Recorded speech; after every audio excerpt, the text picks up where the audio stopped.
Selamat siang pemirsa, saya Samantha Pujimi Pakpahan. Dan saya Kiarya Gikwan.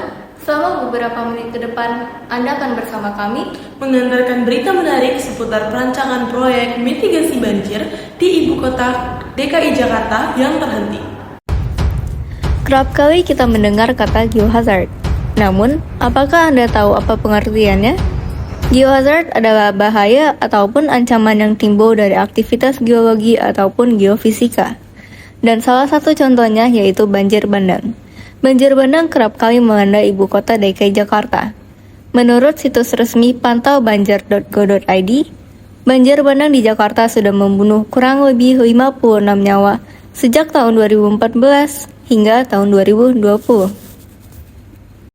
Salah satu alasan yang memfaktori fenomena tersebut tidak terlepas dengan menumpuknya sampah-sampah di banyak titik aliran air sehingga membuat aliran air tersumbat dan menyebabkan terjadinya banjir.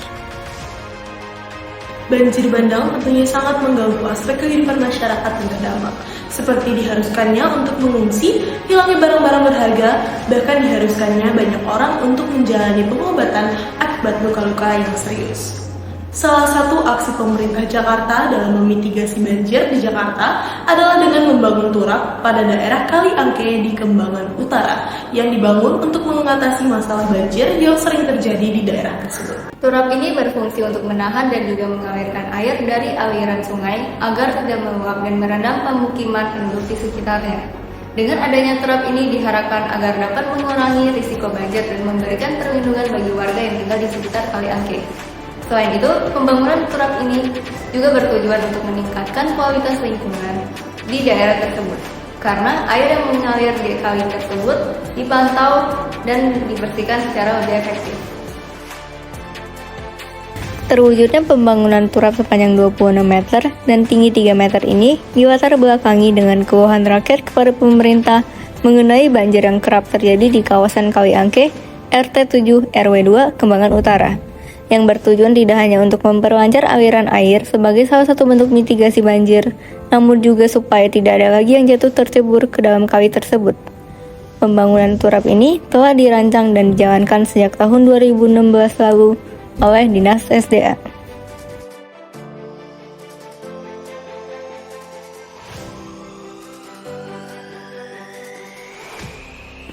Namun, sangat disayangkan proyek turap tersebut terpaksa diberhentikan dengan alasan kontraktor yang membangun turap tersebut tidak dapat menuntaskan pekerjaannya akibat pandemi COVID-19 yang menghantam 3 tahun yang lalu. Pembangunan pun akhirnya dilanjutkan pada November tahun 2022 setelah terjadinya banjir di daerah tersebut pada Juli tahun 2022. Pembangunan tersebut diperkirakan akan selesai pada pertengahan Desember 2022, namun hingga saat ini dikabarkan pembangunan masih terus berlanjut.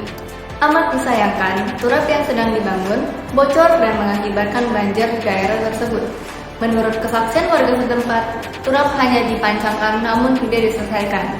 Masih ada rongga-rongga yang cukup lebar antara turap yang berjejer di pinggir Kali Angke itu. Hingga pada tanggal 24 Februari lalu, Kali Angke meluap membanjiri permukiman di sekitar lokasi ini dan air Kali Angke pun terus menembus sela-sela turap yang belum selesai dibangun.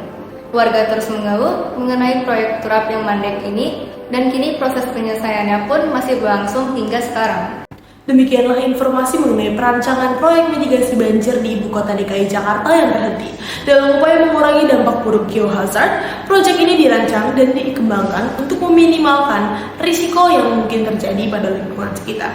Melalui kerjasama antara pemerintah, ahli geologi, dan masyarakat setempat, diharapkan proyek ini dapat memberikan manfaat yang signifikan dalam melindungi kehidupan manusia dan lingkungan dari ancaman geohazard. Untuk menyuruh ini semua, kami ingin mengimbau para pemirsa untuk memulai dari diri sendiri dalam mengubah lingkungan ini. Kita tidak dapat mengandalkan pemerintah dalam segalanya. Oleh karena itu, kita harus memulai dari diri sendiri terlebih dahulu. Mari bersama-sama menjaga keberlangsungan hidup dan lingkungan kita dari risiko geohazard. Saya Samantha Pujimi Pakpahan dan saya Kiarya Gikwan, pamit undur diri. Terima kasih.